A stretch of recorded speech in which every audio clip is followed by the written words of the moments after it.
so everyone is aware, this was done from a very recent study, Malone and McBroom, a firm that is working with us on our redistricting project. As of 12/18/2017, you can see, and just 2 months ago, the numbers are kind of difficult to see, but you can kind of see 3 lines there. They're really feeling we're going to kind of fall in the middle when we look out to year 2026. It's nice to see those lines going up. I think that speaks to our decision on having 3 elementary schools moving forward, but it also means that our town is one that's very popular as it pertains to our education, as well as being the beautiful town that it is. So it's great to see that hopefully we'll be back over 3,000 students by the year 2026. As it pertains to our population of special education students, from last year to this year, really no change in the number of special education students. 425. Our prevalence rate for the district sits about 13 to 14%. That's right around the state average. We're doing continue to do good things in the world of special education, and we just had a recent audit that was done of our entire special education department and all the services that we provide and how we provide those services. We're looking at a staff time study as well as tuition potentially for our 18 to 21-year-old program. So there's been some recommendations that have come out of that audit. Those are 2. How are we best utilizing our paraprofessionals in the classrooms, and are we using them in the most effective manner? Also, just under support, we're also looking to provide ongoing professional development, and that's around literacy through and IEP development. That's individualized education plans for special education students. We have to make sure that we're training our staff and training them well to deliver those services to students. So, and with 425 students, we're maintaining in next year's budget the same amount of staff. So we're not going up in staff. We're making sure we're monitoring that very closely to not have extra costs. So I think the special ed department is doing an excellent job of really monitoring the dollars that are being spent. So that turns us to some of our district-wide initiatives, which are very straightforward and not very involved as it pertains to big dollars.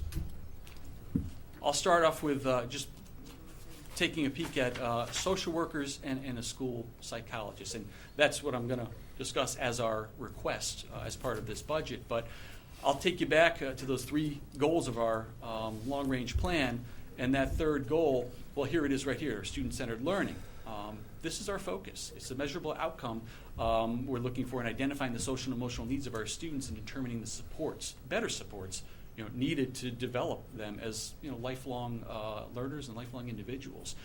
We have a number of students that require support and require assistance when it comes to their social and emotional growth. This is one of our major goals. That's why we're putting dollars towards it as it pertains to our long-range plan. So when we talk about social and emotional growth and the social and emotional and mental health of individuals and students specifically, we have to go to crisis and what is a crisis, and we deal with this on a regular basis across our schools. Every district does. A crisis really is defined as suicidal thoughts or plans, escalated behavior for a prolonged period of time, depression, severe depression, suspected abuse or neglect. And how do we respond as a district? Well, it's some counselor intervention, and frequently it's calls to the 211 hotline, police or medical, as well as utilizing the staff that we do have on site. So when we're talking about a crisis, I just want to give you some data and some numbers as it pertains to what we're dealing with and how we're on the increase. We're dealing with students with some emotional needs. In 16-17, the high school had 33 major crisis events or interventions that had occurred. This year, as of December, 2 months ago, we were already at a record 29 occurrences. So we're on pace for, by the end of the year, to have 58 crisis interventions that our staff are going to need to deal with. You can see the same thing for the middle school. 26 major crises in 16-17, and as of December, already at 27, on pace for 54. We're concerned about that. We're concerned about mental health for students. I think our every state and every district is concerned about mental health, and I don't have to say it enough. We all know what just happened down in Florida. I think that stems from the mental health of the students that every district deals with. Mental health services trends at the elementary level. So we gave you some data at the high school level, data at the middle school level. We're just starting to really look at the elementary level and collect data for this year. But what we do know is that students with the highest need are seen individually, but then we don't have enough time to provide services in small group. And at the elementary level, it's really the peer-to-peer interactions and positive interactions that are monitored with an adult that support social and emotional growth for young children. When a crisis occurs, oftentimes we might have a staff member, whether it be a social worker, a psychologist, at one building, might be dealing with an issue, but they're pulled to another building because a crisis might be larger in scale, per se. So we're really robbing Peter to pay Paul. And then lastly, limited amounts of available mental health support often lead to our school psychologists doing much of the work that a social worker really should be doing, which is taking them away from their daily jobs and their daily duties. To give you a snapshot of what we currently have for support in the world of social workers in our district, at the elementary level, you can see at the bottom there, Flanders, Lily Haynes, and Nyack Center. 3 hours per week at each school. I'll say that again. 3 hours per week is all we have for social worker support. And we'll define social workers in just a second, but social workers are really that bridge between the home and school and the student, emotional ties between home and school. Very important, especially at that elementary level. At the high school level, we have 15 hours of social worker time for our regular general ed population, almost 1,100 students. And our high school therapeutic program owns the other 15 hours, total of 30 hours a week. That's all at the high school level currently. And then 20 hours at the middle school, a school of 800, around 820 students, 20 hours a week of social worker support.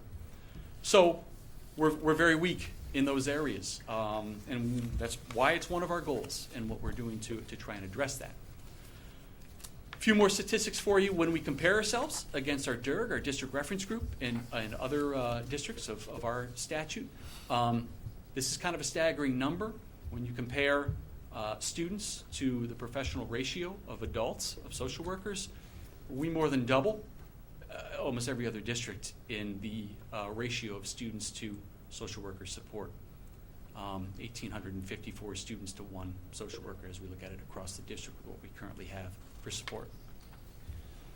So I won't read these specifically, but I hope you've had a chance to kind of take a look at them. I mentioned the role of a social worker versus the role of a school psychologist. We're struggling with blurring these roles currently. We really need to work harder at redefining, and that's why we're going to be requesting some additional social worker support as it pertains to the needs of each of our buildings. And here's what we're requesting. District-wide, we're looking for an increase of 2.7 FTEs or full-time equivalents. So 2.7 additional folks to help us out across the district. That's one additional FTE at the high school, a 0.5 at the middle school, and then a 0.4, 0.4, and 0.4 additional at the elementary level, each of the 3 elementary schools, which rounds it out to the 2.7. We're also looking for, at the elementary level, to increase some social worker, school psychologist time, of 0.5 FTEs. We see that we're going to be redistricting, and we know we're going to be redistricting to balance out our schools year after next. This will help in increasing the support, so each of the 3 schools has a more balanced approach to school psychologist time. Total cost of those new initiatives, $208,684. We're offsetting most of that with the reduction of staff. Again, we're very cognizant of where our enrollment is each year. At the elementary level, enrollment is steady, but we do have a little bit of a bubble. So we're able to reduce one teacher at Lily Haynes and move them over to Flanders because Flanders is our largest school and has the most students coming in, hence our need to redistrict. And also a reduction of one teacher at the high school level. It's not just going to be one teacher, we think, at one specific area. It's probably going to be a 0.2, 0.4, 0.3 added up together in various areas. The high school's enrollment is down. That bubble is kind of going through the middle school and high school right now with some lower numbers. Going to be climbing, though. So a total impact to obtain 2.7 social workers as well as 0.5 school psychologists is $56,364. We feel it's very reasonable to give us something that will really benefit the needs of our students when we're talking mental health and support for kids. So final thoughts. We really feel strongly that we have a very fiscally responsible budget, one of the lowest budget requested increases that we have come in at. We understand the times that we are in across the state, and we feel very positive that this budget is going to keep us going in the right direction. It's adhering to our long-range plan, and it's giving us what we need for our students moving forward, which is most important and why we're here. Next steps, I should say. Our dates stay as they are. We have the Board of Finance meeting on March 19th, public hearing, town meeting, and town referendum. Thank you very much for listening. Appreciate it. Thank you. We'll open it up, obviously, for questions. Okay.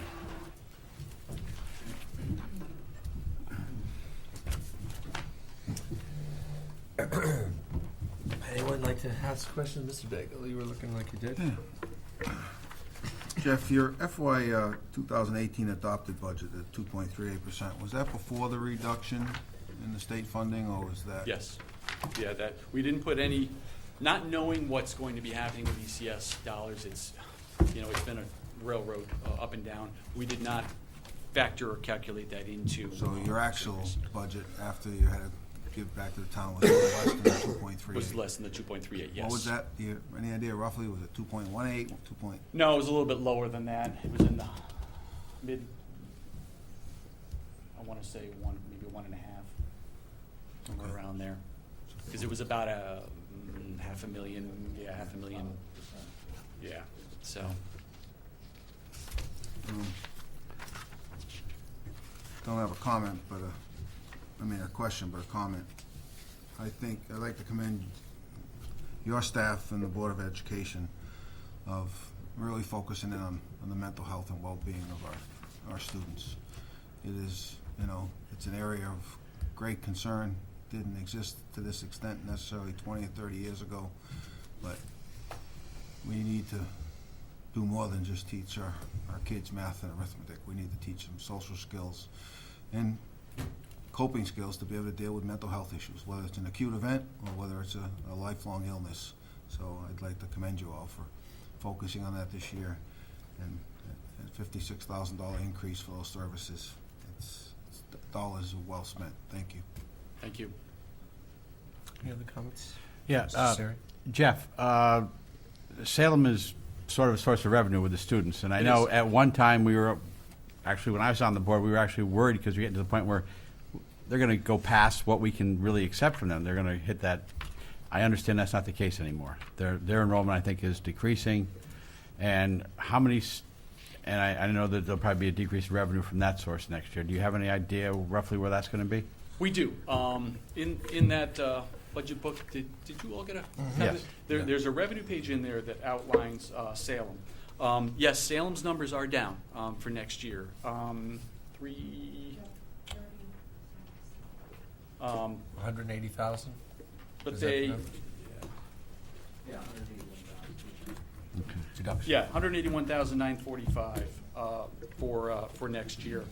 And on the next page, you can see the enrollment numbers. So 18-19, they're dropping down to 162, which is a projected 2.7 million. 19-20, it goes back up to 177, 2.9, and then continues to climb from there, which is a good thing. So we're projected to see more students in Salem coming in rather than it going the other way. So I don't want to call this a blip in the radar, but that's why we put these enrollment projections in so you can see where Salem's going to be coming as it pertains to their students coming to us over the coming years. Okay, and one last request. Are you getting, because I know we you know, for also for some revenue, we don't get many, but we get requests for out-of-district people to pay tuition. Have you seen an increase in that, or is that pretty much staying standard? It's been standard. It's been steady. We have two students right now that pay out of district tuition. Okay.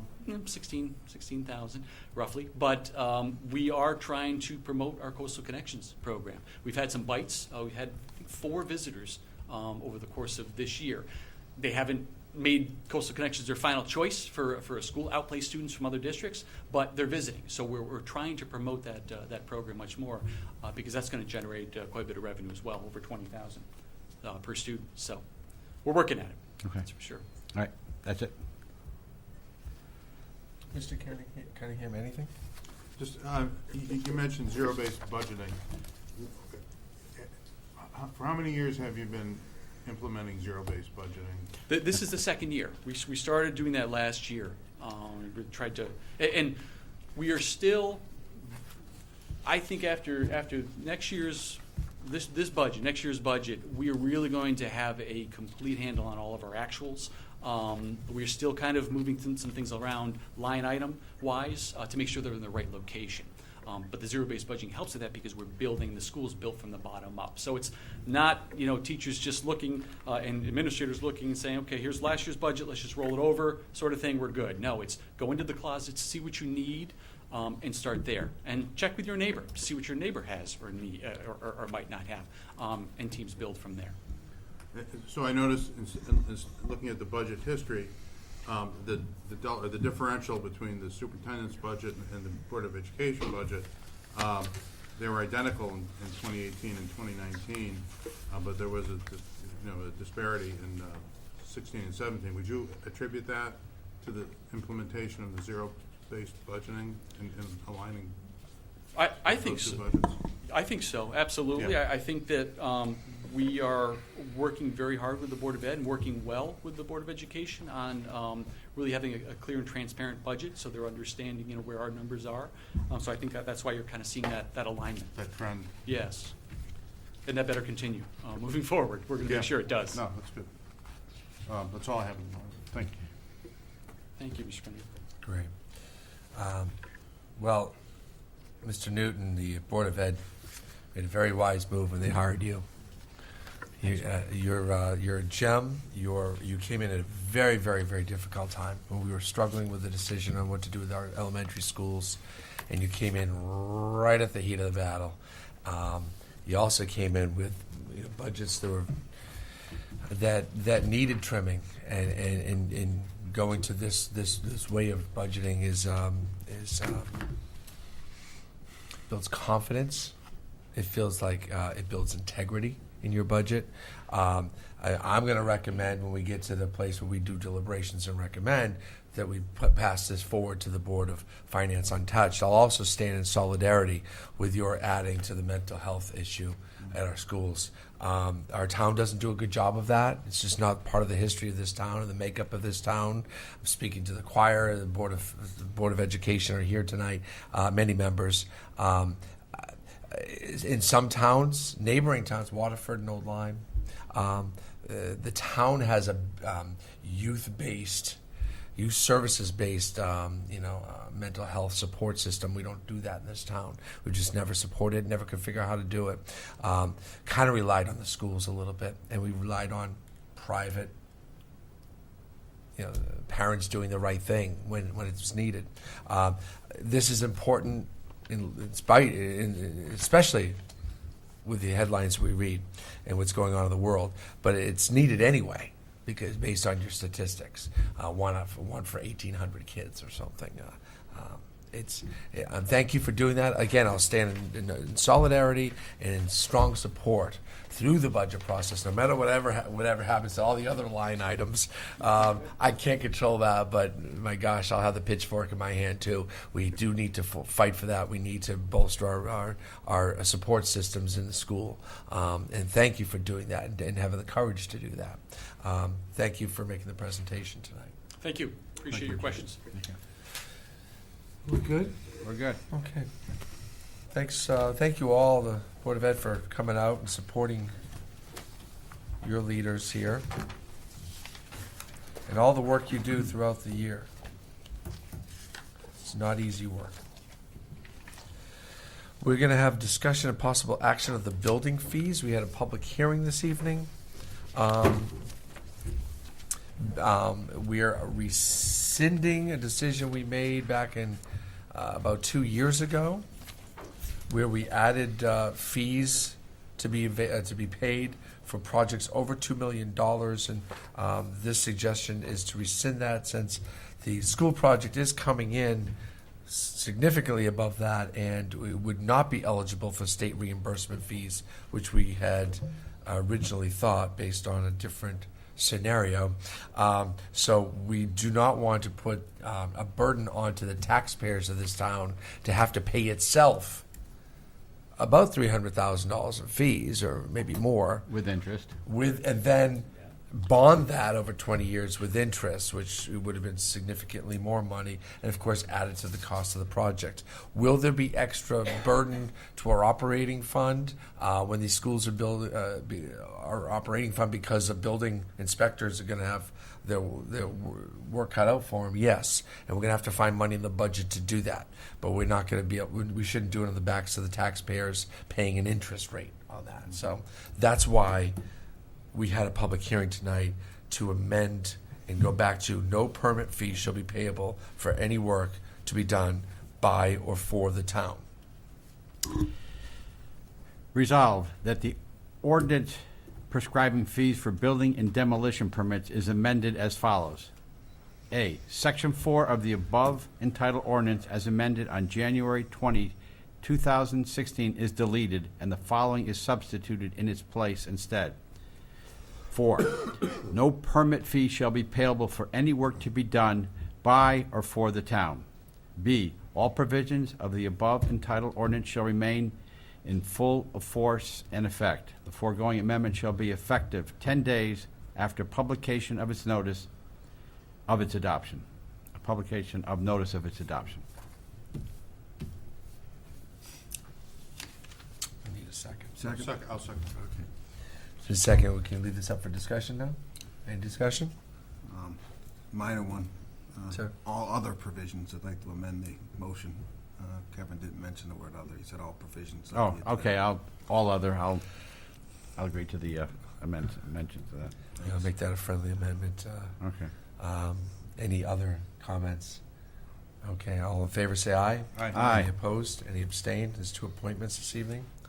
One is for the appointment of Chris Taylor to be fire marshal upon Richard Morris's resignation. Okay, I'll move to appoint Chris Taylor to serve as fire marshal for the town of East Lyme, effective March 1, 2018 through January 6th of 2020.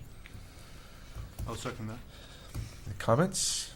Chris is going to do a fine job. I have all the confidence in the world in Chris, and this is his time to shine, and he shall. All in favor say aye. Aye. All opposed? Okay, the next appointment is Michael Finkelstein as Emergency Management Director. He's also our Chief of Police. Move to appoint Michael Finkelstein to serve as Emergency Management Director for the town of East Lyme, effective March 1, 2018 through January 6th of 2020. Second? Any comments? This satisfies a need, a requirement in our town charter to have an Emergency Management Director. It's not a full-time position. It is a title that comes along with some responsibilities and duties. And I want to make that known that he will still be our Chief of Police, of course. All in favor say aye. Aye. Any opposed? Any abstain? Don't believe there are any communications or information reports. So the ex officio reports, if we want to start at Mr. Daigle's side and work across. The last evening's meeting of the Harbor Management Shellfish Commission. First of all, on the harbor management plan, they're still waiting to collect comments from the commission members, especially the new ones, the newly elected members. They hope to be within their next 1 or 2 meetings in a position to identify any potential changes to that plan and bring it forward to this board for review and approval for the content of those changes. When they find out what they are, may require resubmittal to the state, they may not, depending on if they're administrative. So we should be seeing something from them within a couple months. Additionally, they're planning on forwarding the amendment to the ordinance, which is an attachment to the plan, to you, Mark, which will have to go out to town legal counsel for review before we Okay. take action on that with our action and, of course, a public hearing. Okay. Public meeting. And finally, there was a request made that, from Wellsco, that a member of Wellsco, a member of the East Line Harbor Management and Shellfish Commission, and a member of the Waterford Harbor Management and Shellfish Commission form a committee to go identify and look at a potential aquaculture areas in the Niantic River. The current Wellsco plan from 2012, I think, it may even be older than that, identifies 6 areas in the river as for experimental aquaculture. 3 of those areas are in East Lyme side of the river. They're looking to amend their plan, and they're looking for recommendations on what areas would be feasible to do such business at the commercial level, not just at the experimental level, which is currently authorized in their plan. So that's all I have to report. On the 8th of the month, we had a Parks and Rec meeting. Dave Putnam, the Director of Parks and Rec, explained the Enterprise Fund and how the gate attendants, lifeguards, and so forth were going to be removed from the budget and basically funded by the fees for that are raised through the sale of beach passes and renting of the facilities, the pavilion and the tent at McCook's. You know, and he highlighted there's no increase this year at all for town residents as far as beach passes. There will be an increase for out-of-town residents, not only for drive-in passes, but walk-in passes as well. And they had a really good discussion about, you know, how important it was to make this work. And, you know, Dave, you know, obviously has a lot of ability to handle this. So a lot of that. And although it's not really tied into Parks and Recs, they're going to have that Miracle League trivia contest at the Niantic Sportsman's Club on the 10th of March. Money raised through that will be going to the Miracle Field that we hope to build behind Flanders. So, you know, there's information of that online and so forth like that at Parks and Rec. So that's it. Great. Mr. Cunningham. Not much new to report. I would just mention that at the Historical Properties Commission, they were discussing a Phase 2 intensive archaeological survey that's being conducted at the Samuel Smith House, and a lot of interesting information and history that they're developing and finding out. And I would encourage anyone to look at that survey if they're interested. It's remarkable what they've uncovered. That's about it. Terrific. Well, I've been quite busy. In the last week, I've had maybe in the last 10 days, 2 COG meetings, Council of Government meetings, Council of Small Town meeting, Council of Connecticut Council of Municipalities, CCM meetings. You know, this is budget season up at the State House, so therefore it's legislative awareness month at the local COG meetings that we're busy paying attention to some of the bills being passed. And, of course, the budget that will affect us all. Of course, the governor released his budget, I think 2 weeks ago to the day. It was not pretty for East Lyme. There'll be more cuts should that go through. I'm hoping our local legislatures find ways to not cut the lifeblood out of Connecticut, and that is the small towns. The Miracle League Field fundraising you mentioned. There's a trivia contest. There's a dozen things on the table. We have a busy crew that are putting together fundraisers to build this fields behind Flanders School. Thanks to the Board of Ed for lending your space. East Lyme Volunteer Corps, which I announced back in